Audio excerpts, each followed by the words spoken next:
ஏங்க table tea வச்சிருந்தேன், குடிச்சிங்களா? இந்தாங்க, பைக்கு பெட்ரோல் போட்டுக்கோங்க.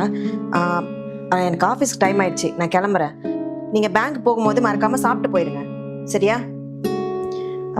மேலே ஒயிட் ஷீட் அயர்ன் பண்ணி வச்சுருக்கேன், அதையும் போட்டு போயிருங்க. சரிம்மா. கௌசி, நான் வேலைக்கு போய் 6 மாதம் ஆகுது. 6 மாதமாக பிஸ்னஸ் லாஸ் ஆகிடுச்சுன்னு நான் ஒன்றுமே சம்பாதிக்கல. என் மேலே ஏதாச்சும் கோவமாக இருக்கியா? கௌஷி, அப்பா மாப்பிள்ள எப்படி இருக்கீங்க? மாமா நல்லா இருக்கேன். கௌசி, ஒரே மாப்பிள்ளை பார்த்து ரொம்ப நாள் ஆச்சுல்ல. நான் இங்கே கல்யாண மண்டபம் பார்க்க வந்தேன். சரி, அப்படியே உங்கள் 2 பேரும் பார்த்துட்டு போகலான்னு வந்தேன். அப்பா நீங்கள் பேசிகிட்டு இருக்கேன், நான் வந்துடுறேன். மாப்பிள்ள, இந்த கல்யாணம் நல்லா பண்ணணும், நிறைய பேர் கூப்பிடணும், ரொம்ப கிராண்டாக பண்ணணும். நீங்கள் உங்களுக்கு சொந்தக்காரங்களாம் கூப்பிடுங்க. சரி மாமா. அப்பா, தங்கச்சி கல்யாணத்துக்கு பணம் கேட்டிருந்தீங்கல்ல, இவர் நேத்தே எடுத்துட்டு வந்துட்டாருப்பா.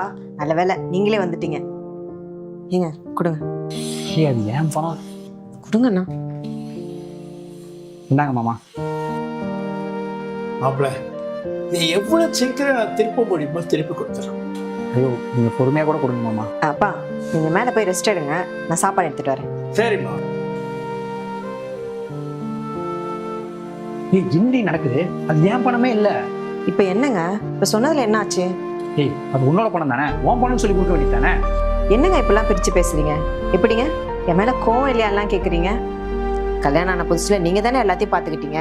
இப்போ உங்கள் நிலைமை சரியில்லை, அவ்வளோதானே. அது மட்டும் இல்லாமல் நீங்கள் இருக்கும்போது நான் கொடுத்தா நல்லா இருக்காதுங்க. சரிடி, ஒருவேளை இந்த நிலைமை மாறவே இல்லைன்னா? கண்டிப்பாக மாறும், எனக்கு உங்கள் மேலே நம்பிக்கை இருக்குது. அது மட்டும் இல்லாமல் நீங்கள் ஒன்றும் சும்மா இல்லையே, முயற்சி பண்ணிட்டு தானே இருக்கீங்க. அப்படியே மாறலனாலும் முயற்சி பண்ணுறீங்கல்ல, அது போதும். ஒரு புருஷன் நல்லா இருக்கும்போது மட்டும் கூட இருக்கிறது நல்ல ஒய்ஃப் கிடையாது, கஷ்டத்துலேயும் கூட இருக்கணும். நான் இருப்பேன், எதுனாலும் பார்த்துக்கலாம். உன்ன மாதிரி ஒரு அண்டர்ஸ்டாண்டிங்கான ஒய்ஃப் கிடைக்க நான் தாண்டி கொடுத்து வச்சிருக்கணும். பேங்க்லேருந்து கால் பண்ணுறாங்க. ஹலோ, சொல்லுங்கள் சார். நீங்கள் அப்ளை பண்ண லோன் சாங்ஷன் ஆகிடுச்சு சார். சார் நீங்கள் ஈவினிங் வந்து டாக்குமெண்ட்லாம் சப்மிட் பண்ணிட்டு உங்கள் லோன் அமௌண்ட் வாங்கிட்டு போயிருங்க sir. Sir okay sir, okay sir. நான் அப்ளை பண்ணி இந்த லோன் எனக்கு சாங்ஷன் ஆகிடுச்சான். இன்றைக்கி சாயங்காலம் வந்து பணத்தை வாங்கிக்க சொல்கிறாங்க. இனி நம்ம கஷ்டம்லாம் தீரப்போகுதுடி. நான் தான் சொன்னேன்ல மாறும்னு. சரி சரி, நீங்கள் போய் கிளம்புங்க.